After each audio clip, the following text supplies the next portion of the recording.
Nhiều thế kỷ trước Siddhartha Gautama sinh ra là một hoàng tử, với lời tiên tri tuyên bố rằng anh sẽ trở thành một vị vua vĩ đại hoặc một nhà lãnh đạo tinh thần. Cha anh không thích ý tưởng con trai mình đi theo con đường tâm linh, mà ông muốn anh trở thành một người cai trị quyền lực giống như chính ông. Để giữ anh bên cạnh, ông bảo vệ anh khỏi những đau khổ của thế giới có thể dẫn anh đến con đường tâm linh và vây quanh anh với sự sang trọng và niềm vui.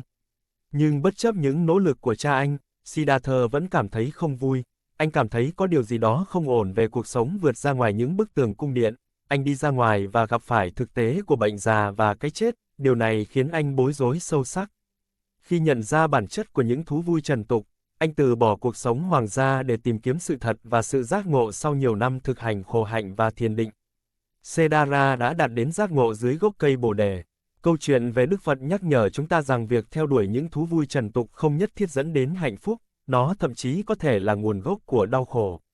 Nhưng hầu hết mọi người dường như bị mắc kẹt trong việc theo đuổi hạnh phúc ở thế giới bên ngoài. Chúng ta nghĩ rằng khi đã đạt được một số hạnh phúc nhất định, tiền trong ngân hàng, cuộc hôn nhân lý tưởng và kỳ nghỉ mơ ước ở Lý Sơn, về tổng thể, chúng ta sẽ trở nên hạnh phúc hơn.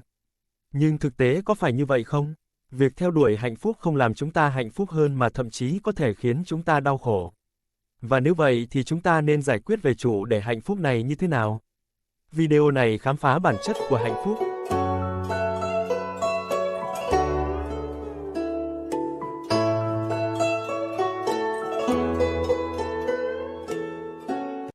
Xuyên suốt mọi thời đại, con người đã cố gắng tìm kiếm hạnh phúc và nơi trốn bên ngoài. Chẳng hạn như trong một bức thư của mình, nhà triết học khắc kỷ Seneca đã chỉ trích cách mọi người sử dụng du lịch để chữa trị sự bất mãn, rằng để rũ bỏ sự nặng nề của tâm trí, người ta không cần thay đổi khí hậu mà là thay đổi tâm hồn. Từ quan điểm khắc kỷ, để tìm thấy hạnh phúc thông qua du lịch chỉ là một nỗ lực vô ích. Nó đang cố gắng tìm ra giải pháp cho sự bất mãn ở bên ngoài hay thay đổi thế giới, trong khi câu trả lời nằm ở phía trong. Không ai khác ngoài Socrates cũng chỉ trích việc du lịch. Ông nói rằng, tại sao bạn lại ngạc nhiên rằng việc chạy bộ vòng quanh thế giới không giúp ích gì cho bạn, và bạn luôn mang theo mình? Nguyên nhân của việc bạn lang thang luôn ở sát gót bạn. Nhưng có vô số tiếng nói trái ngược với những người theo chủ nghĩa khắc kỷ, và Socrates về vấn đề này, cho rằng du lịch xứng đáng với thời gian và công sức. Nó mở rộng tầm nhìn của một người. Nó có thể là nguồn cảm hứng và thực sự có thể làm tăng sự hài lòng trong cuộc sống của chúng ta và là động lực để biến đổi. Du lịch vẫn không mất đi sức hấp dẫn kể từ thời của Seneca. Đó là một trong những hoạt động mà mọi người tham gia để tìm niềm vui và hạnh phúc hoặc để tìm thấy chính mình. Cách đây không lâu, tôi đã đến Nhật Bản lần đầu tiên. Lên kế hoạch cho chuyến đi này với những kỳ vọng. Tôi đã chỉ định nỗ lực này, một cách có ý thức hoặc tiềm thức, như một điều gì đó sẽ tạo ra hạnh phúc, giống như tôi đã xác định việc có thể vào tù là điều gì đó sẽ xảy ra. Nó tạo ra sự bất hạnh. Tôi dự định đi tham quan, xem thử nhiều món ăn Nhật Bản, sử dụng hệ thống tàu điện ngầm siêu hiệu quả và đi bộ khám phá thành phố Tokyo. Và tôi sẽ thích nó. Nhưng sau đó tôi bị ốm. Nên tôi phải dành rất nhiều thời gian trên giường trong phòng khách sạn và tôi đã đến một phòng khám địa phương. Và phải nhập viện vô số lần, dù cho họ dường như không thể tìm ra bệnh gì. Mặc dù các triệu chứng cuối cùng của bệnh đã biến mất và tôi có rất ít việc tham quan và trải nghiệm thú vị. Kỳ nghỉ ở Nhật Bản của tôi không đáp ứng được kỳ vọng ban đầu của tôi. Tôi chỉ định chuyến đi du lịch là nguồn hạnh phúc, nó lại trở thành nguồn đau khổ. Nên những người theo chủ nghĩa khắc kỷ đã đúng khi hiểu rằng, nỗ lực tìm kiếm hạnh phúc của tôi là không đáng tin cậy và phụ thuộc vào hoàn cảnh mà tôi không kiểm soát được. Điều mà chúng ta sẽ khám phá sau trong video này. Nhưng nếu chuyến đi của tôi vui vẻ như tôi tưởng tượng thì sao? Hoặc vượt quá mong đợi của tôi sẽ hạnh phúc hơn bao nhiêu? Vâng, có lẽ điều đó không quan trọng lắm. Vì khi nói đến việc đạt được khoái cảm thì có một vấn đề.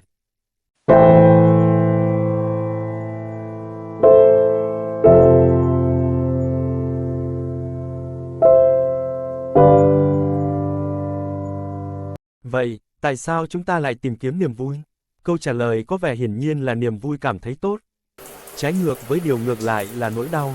Do đó, chúng ta thấy con người luôn tìm kiếm niềm vui và tránh né nỗi đau, ngoại trừ một vài trường hợp ngoại lệ. Có một lý thuyết gọi là chủ nghĩa khoái lạc ủng hộ ý tưởng rằng mọi hành động của con người cuối cùng đều được thúc đẩy bởi việc tìm kiếm niềm vui. Cốt lõi của ý tưởng này không phải là mới. Các triết gia theo chủ nghĩa khoái lạc thời xưa như Epicurus và Aristippus đã lập luận rằng, việc theo đuổi thú vui của họ là điều tốt đẹp nhất. Vậy, trước hết, chủ nghĩa khoái lạc là gì? Từ điển Oxford mô tả chủ nghĩa khoái lạc như sau, theo lý thuyết đạo đức cho rằng niềm vui, theo nghĩa hài lòng, là mục tiêu cao nhất và chính đáng của đời người. Việc theo đuổi niềm vui rất phức tạp, không chỉ có một niềm vui, ở đó, nhiều hình thức khoái lạc khác nhau với cường độ khác nhau. Nhà triết học theo chủ nghĩa khoái lạc Epicurus phân biệt giữa các loại ham muốn khác nhau. Ông lập luận rằng, một số ham muốn có giới hạn tự nhiên và chúng ta phải đuổi theo chúng để sinh tồn và chúng có sẵn như thức ăn. Ông ấy cũng nói về những ham muốn không tự nhiên hoặc không cần thiết. Không bao giờ có thể được thỏa mãn và rất khó đạt được như danh tiếng và sự giàu có tột độ. Nên chúng ta phải lựa chọn niềm vui của mình một cách khôn ngoan.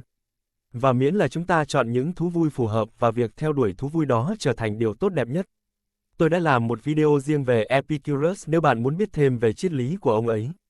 Tuy nhiên, không phải ai cũng đồng ý với lập trường của Epicurus đối với việc theo đuổi niềm vui. Những người theo chủ nghĩa khắc kỷ đã chỉ trích ông. Những người theo đạo Phật có lẽ cũng không thích ý tưởng của ông ấy lắm. Có một lý thuyết tâm lý thú vị giải thích các vấn đề khi theo đuổi niềm vui được gọi là vòng lặp khoái cảm hay còn gọi là sự thích ứng theo chủ nghĩa khoái lạc. Vòng lặp khoái cảm chỉ ra xu hướng của con người là nhanh chóng thích ứng với mức độ hạnh phúc tương đối ổn định bất chấp những thay đổi lớn trong cuộc sống. Chúng ta thấy điều này với cả hai sự kiện tích cực và tiêu cực. Một nghiên cứu được thực hiện bởi Brickman, Coates và Janop Ullman đã quan sát 3 nhóm người trúng xổ số, nạn nhân bị tai nạn bị liệt và một nhóm đối chứng. Vì họ muốn xem những người này đã trải nghiệm hạnh phúc như thế nào theo thời gian. Những người trúng xổ số ngây ngất ngay sau khi họ trúng giải xổ số, tuy nhiên, sau một năm, hạnh phúc của họ đã thích nghi với mức độ ổn định giống như của nhóm đối chứng, những người không trúng xổ số. Các nạn nhân của vụ tai nạn đã trải qua nỗi bất hạnh sâu sắc ngay sau vụ tai nạn. Nhưng mức độ hạnh phúc của họ cũng ổn định sau một năm khiến họ chỉ khổ sở hơn một chút so với những người trúng xổ số. Vì thế, trong cả hai trường hợp, ảnh hưởng của các sự kiện bên ngoài đến hạnh phúc đều chỉ tồn tại trong một thời gian ngắn. Sau khoảng một năm, sẽ không thực sự quan trọng nếu bạn trúng số độc đắc, kết hôn với người trong mơ của bạn, mất hết tiền, hoặc bị què chân. Với lý thuyết về sự thích ứng khoái lạc, sau một thời gian, cảm giác hạnh phúc của bạn sẽ giống như vậy. Tôi cũng đã trải nghiệm điều này trong chuyến đi Nhật Bản. Đến cuối cùng, tôi bắt đầu chấp nhận hoàn cảnh của mình, thậm chí còn nhìn thấy niềm vui trong đó. Tôi đã được trải nghiệm các phòng khám và bệnh viện Nhật Bản về cách chăm sóc sức khỏe của người Nhật, các nhân viên y tế Nhật Bản làm việc và nhìn thành phố không phải qua con mắt tràn đầy năng lượng của một du khách khỏe mạnh mà qua lăng kính u sầu u ám của một du khách bị ốm và mắc kẹt. Nó có một điều gì đó đặc biệt, một điều gì đó độc đáo và thú vị nên tôi nghĩ về mặt hạnh phúc, tôi cũng không tệ hơn nhiều hơn so với khi tôi khỏe mạnh, tôi đã quay trở lại đường cơ sở sau khi nỗi thất vọng ban đầu lắng xuống. Do đó, phép ẩn dụ về máy chạy bộ dù bạn có cố gắng tăng cường hạnh phúc đến đâu, bạn sẽ luôn ở lại vị trí cũ và chắc chắn rằng bạn vẫn có thể tận hưởng những khoảnh khắc hạnh phúc ngắn ngủi. Nhưng như đã nói, chúng chỉ là những cú hích ngắn ngủi. Tuy nhiên, xã hội không ngừng thúc đẩy chúng ta theo đuổi ý tưởng hoang đường về hạnh phúc phi thường lâu dài này. Chúng ta tin vào ý tưởng về sự giàu có dồi dào và tin rằng, nếu cuối cùng chúng ta trở thành triệu phú Bitcoin thì mọi rắc rối của chúng ta sẽ tan biến. Và chúng ta cuối cùng sẽ đạt được hạnh phúc. Chúng ta cần một ngôi nhà lớn, một chiếc ô tô đắt tiền, một cuộc hôn nhân hoàn hảo và hàng triệu người theo dõi trên Facebook. Nếu đạt được những điều này, chúng ta sẽ đạt được mức độ hạnh phúc và hài lòng mà chúng ta không bao giờ có thể đạt được. Với niềm tin chắc chắn vào lời hứa của người tiêu dùng, chúng ta trở nên giống như những chú chuột trên bánh xe đang đuổi theo một thứ gì đó nhưng không bao giờ thực sự đến được đó. Đối với tôi, nghe có vẻ là một sự tồn tại khốn khổ. Vì vậy, ngoài guồng quay vui vẻ cuồng nhiệt, liệu còn có nhiều lập luận chống lại việc theo đuổi hạnh phúc ở thế giới bên ngoài không?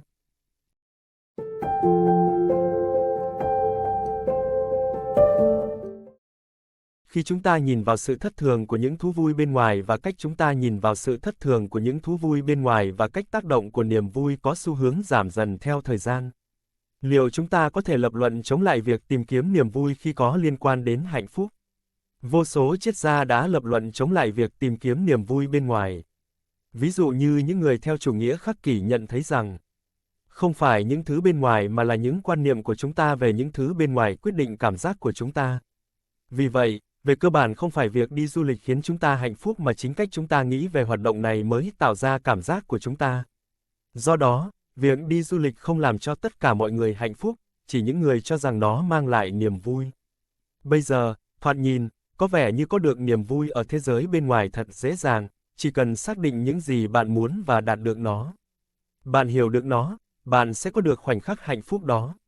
Vì vậy, nếu bạn mong muốn đi du lịch, con đường dẫn đến hạnh phúc thì thật dễ dàng, đặt vé và đi du lịch.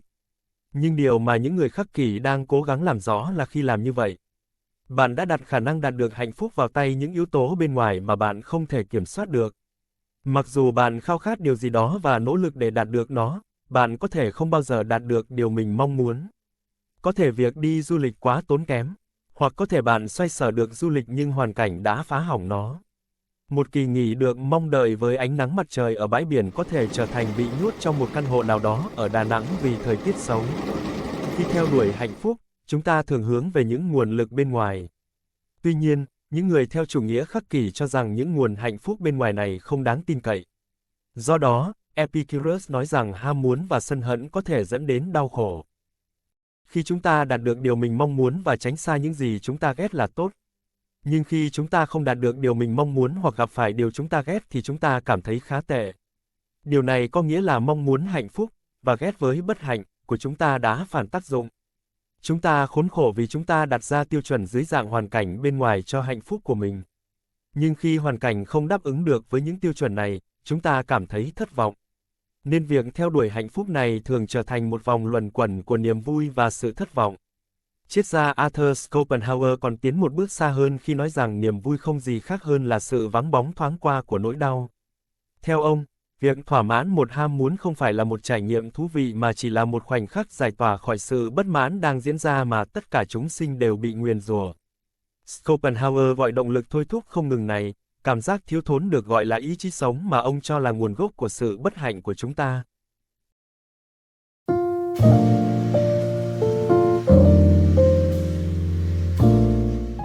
Arthur Schopenhauer đã trình bày hai chiến lược để đối phó với nỗi đau trong cuộc sống. Chiến lược đầu tiên là chủ nghĩa khổ hạnh. Một ví dụ về chủ nghĩa khổ hạnh này là việc thực hành của các tu sĩ Phật giáo, cố gắng đạt đến giác ngộ và chấm dứt vòng đau khổ. Chủ nghĩa khổ hạnh dẫn đến sự phủ nhận và kiềm chế ý chí sống. Nó giải quyết vấn đề đau khổ một cách triệt để, tiêu diệt nó tận gốc rễ, và những gì theo sau từ sự mãn nguyện đó là hạnh phúc bình an nội tâm, kết quả của sự vắng mặt của sự bất mãn. Nhưng, như Schopenhauer thừa nhận, con đường của chủ nghĩa khổ hạnh cực kỳ khó khăn và không nhiều người đạt được. Vậy, có cách nào để tìm thấy hạnh phúc mà không phủ nhận hoàn toàn những thú vui bên ngoài, mà không cần trở thành một tu sĩ? Chúng ta có thể tìm thấy hạnh phúc lâu bền không? Một điều gì đó dễ dàng có được nhưng hiệu quả. Liệu có một loại chủ nghĩa khoái lạc bền vững? Cách đơn giản nhất là tập trung vào những thú vui có sẵn rộng rãi và dễ dàng đạt được, đồng thời sử dụng chúng một cách có chừng mực. Bằng cách làm như vậy, chúng ta sẽ dành ít thời gian hơn cho vòng quay chuột đồng và có nhiều thời gian hơn để thỏa mãn. Chúng ta không chờ cảm thấy kiệt sức từ sự đam mê quá mức và nhu cầu nhiều hơn nữa. Schopenhauer đặc biệt ưa thích một thú vui, đó là niềm vui trí tuệ. Nghĩ về việc đọc sách, xem phim tài liệu và các nội dung giáo dục khác, có một nguồn thông tin vô tận ngoài kia và với công nghệ hiện đại, nó dễ tiếp cận hơn bao giờ hết. Hoặc Henry David Thoreau, người rất thích sự đơn giản của cuộc sống trong một căn nhà gỗ trong rừng và niềm vui thích được hòa mình vào thiên nhiên. Cá nhân tôi thích đi bộ và làm điều đó gần như hàng ngày, đó là một hoạt động rẻ tiền và hầu hết mọi người đều có thể làm điều đó thường xuyên. Khi tôi nghe nhạc hoặc một podcast, đôi khi, tôi chỉ nghĩ trong khi ngắm cảnh. Đối với tôi, đi bộ là một trong những phần thiết yếu cho sức khỏe thể chất và tinh thần tổng thể. Tìm kiếm niềm vui, nói chung mọi người đều muốn được hạnh phúc và hài lòng. Nếu không, thì chúng ta sẽ không luôn tìm kiếm những cơ hội có thể biến điều đó thành hiện thực. Nhưng khi việc tìm kiếm niềm vui này trở thành nguồn gốc của sự đau khổ, chúng ta có thể muốn suy nghĩ lại cách tiếp cận của mình. Tại sao chúng ta nên tập trung vào những thú vui xa hoa và rơi vào những lời hứa về hạnh phúc tột cùng trong khi trên thực tế, chúng ta thích nghi theo chủ nghĩa khoái lạc và quay trở lại với hạnh phúc cơ bản? Chúng ta cũng có thể ở lại đường cơ sở đó tận hưởng những niềm vui đơn giản và dễ dàng đạt được của cuộc sống, nó giúp chúng ta giảm bớt rất nhiều căng thẳng. Nếu các bạn thấy video này bổ ích, hãy cho một lượt thích và đăng ký để ủng hộ kênh. Cảm ơn các bạn vì đã xem.